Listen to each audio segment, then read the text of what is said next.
Let's talk about the Epstein stuff. But I thought it got real interesting when Elon put out that tweet. Now, one of our 18 intelligence agencies said that there was enriched uranium there. Bondi, the AG, and she was asked a direct question about it. Trump defensively jumped in. Are you still talking about Jeffrey Epstein? This guy's been talked about for years. Epstein and Trump knew each other. Israel, Saad comes along and says, oh no, it's in there.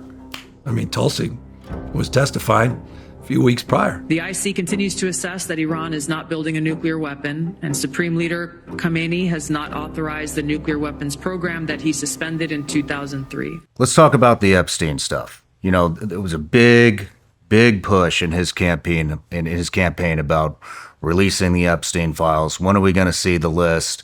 And I mean, he rode that, you know, in the campaign, and then is potentially destroying his entire base by just dismissing it and closing the case. So I'm curious, what are your thoughts on what's going on? I mean, I don't want to just play in it because the whole thing has always been to me a sideshow. But I thought it got real interesting when Elon put out that tweet, and then all of a sudden, a few weeks later, what file? I thought it was really interesting to watch Trump take over for Pam, who's an old friend of mine. Don't want to get her fired for saying that. Bondi, the AG, and she was asked a direct question about it. Trump defensively jumped in. That was the most defensive I've seen him in a while. So what do you think is going on with that? I don't know what's going on, but I know think the rumors. Was it a intelligence op by Mossad? Like what? Well, that what was the one. hell That's is one going of the current. Look, man, I have no idea. I felt it was getting down the corridors of Pizzagate for a while, and I'm like, what is going on? You know, and by the way, that's manifesting real craziness. I mean, I had about 2 years of protests where I wasn't getting out of my damn house. I've had every version of that. Like, what the hell is going on?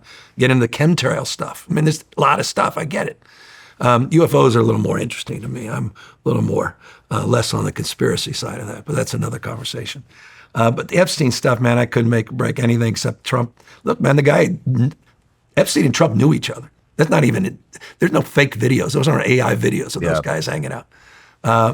And it would make a lot, I don't know. I'm going to leave it to more objective minds. I have no objectivity. I'm not going down this rabbit hole except to say when Elon put that out, I thought it was a big tell. Something's up. A lot of weird stuff's going on. I mean, you know, and you know, it sucks because you want to take people for their word, and time again, you know, we're seeing that word broken, and it's made me rethink how I choose my leaders. And not saying that I'm choosing you to be my leader by any means. You just said, but you said you despised me earlier. I am extremely frustrated with what's going on. And so let's move on. You know, the other hot topic is Iran. I mean, what do you think about that? Well, you know, we bombed Iran? I had Leon Panetta on my podcast last week, and it was interesting to have former CIA director, obviously Leon, Secretary of Defense and Chief of Staff, with all of his hats that he wore. And, you know, they were gaming out this exact mission back when he was in charge. And it was executed flawlessly. Goddamn heroes. Unbelievable. It was a masterclass. I mean, you're the expert here, man, but I was proud of how flawless they executed on that. How many years they were working on it, and how seemingly effective, obliterated or not, you know, whatever. A lot of bloviation from Trump, but, you know, it seems to have delayed the program and certainly not ended it. So it's now going to require the hard work of diplomacy. Well, see, what's interesting to me, and this word maybe, it's my understanding that not one of our 18 intelligence agencies said that there was enriched uranium there. Now, I'm not a friend of Iran. I know Iran uses terrorist groups as proxies, but I thought it was interesting that now one of our 18 intelligence agencies said that Iran had enriched uranium at those facilities, and then Israel, Saad comes along and says, oh no, it's in there. And just like that, they've been saying it for most of my life. I mean, I can't remember when Bibi wasn't saying it. We're just a month away. We're just a year away. I think I was 40 at the time. Now I'm almost on Social Security. So I get the cynicism there. I mean, Tulsi was testifying a few weeks prior. Yep. So that's a legit question, man. That's a legit question. And that absolutely, it's a legitimate point of critique as it relates to what may or may not have occurred. The fact that they did make the decision, the fact that regardless, it's delayed the program, makes me sleep better at night if we do the hard work of diplomacy. Because we didn't solve for anything. We didn't end anything. Mm-hmm. And I really worry more broadly with the aftermath of what's happened in Gaza and the devastation of Gaza. I pray there'll be Abraham 2. I pray Saudi deal, Israel. I pray that we can begin to negotiate for peace. I appreciated the president immediately pivoting to wanting to negotiate after the successful bombing. And I think that's critical now. So this success will be defined moving forward, regardless of the legitimacy of your observation and what has been reported from the intelligence communities publicly. How do you think the stuff between Israel and Gaza ends? Bibi's just enough. Come on. All these poor children. Enough. When's enough enough? Mm-hmm. I mean, Hamas. I flew out there. One of the first flights in. Had to get to Cyprus, could barely get out of Israel. Flew in to meet with Bibi. Met with the president just weeks after October 7th. Sent a field hospital. Deep reverence for the state of Israel and Israeli people. My family married a lot of Jewish family.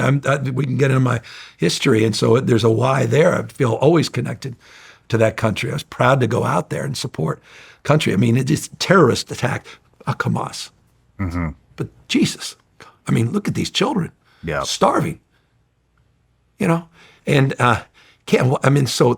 enough. I know we're in the final stages, and as we talk, they're negotiating these 10 hostages, and we're looking for temporary peace deal. But it breaks my heart, man. And again, this is someone that reveres the state of Israel and has its back. I'm not, Bibi. I remember meeting him in the bunker right after, man, and it's so interesting now to hear what he said, not in the moment, but with everything that happened after. It doesn't surprise me that his mindset, understandably, but enough. Yeah, I mean, the last numbers I saw, 40,000 people dead. Come on, man.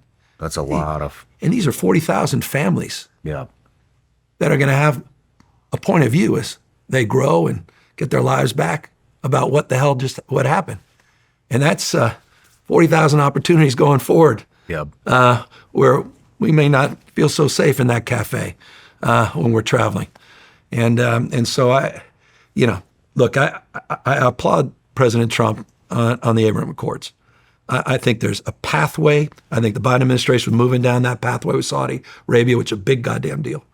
And the opportunity now with Syria and everything that's happened there, the conditions have radically changed, and how they have significantly, I think they've just exposed Iran. Is not a paper tiger in terms of their proxies, but in terms of their own sort of domestic military capacity, certainly from a defense perspective.